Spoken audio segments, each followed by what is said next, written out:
New York Governor Andrew Cuomo at the center of several investigations, including multiple accusations of sexual harassment, which he adamantly denies.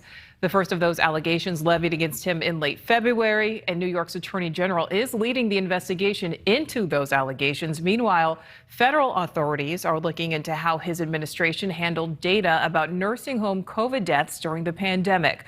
Cuomo continuing to govern despite several calls for him to resign. And NewsNation correspondent Tom Negevin joining us now with an update on those investigations. Tom. Right, Nicole, and as he continues to govern, we did get a briefing from Governor Andrew Cuomo today, although, as is his way of late, he did not address any of those investigations he's currently facing. However, tonight there is some new reporting regarding how a former top aide may be under investigation as well for his own response.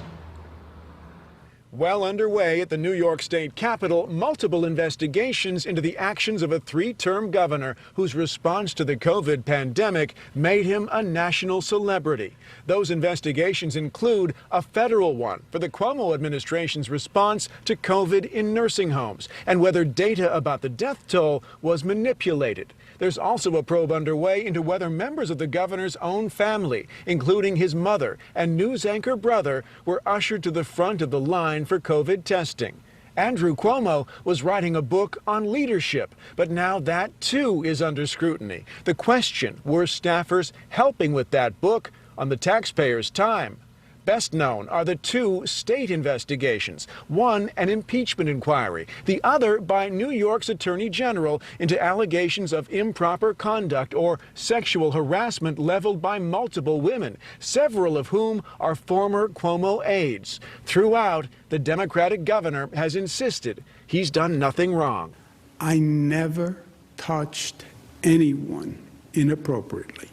But the onslaught of allegations laid bare already raw political rifts in New York State. Cuomo stepping back from the spotlight, cutting back on his well-known COVID briefings, while political adversaries let fly. It is disgusting to me, and he can no longer serve as governor. It's as simple as that. As NewsNation reported back in March, a longtime Cuomo advisor and former state vaccine czar was accused by county executives of calling to gauge their support for the governor following those sexual harassment claims. Now, the Wall Street Journal reports state investigators have been reaching out to those executives, seeking phone records. I have tried to be respectful of the process. Governor Cuomo last addressed this April 29th. At the same time, it has been very difficult letting people make accusations and not responding.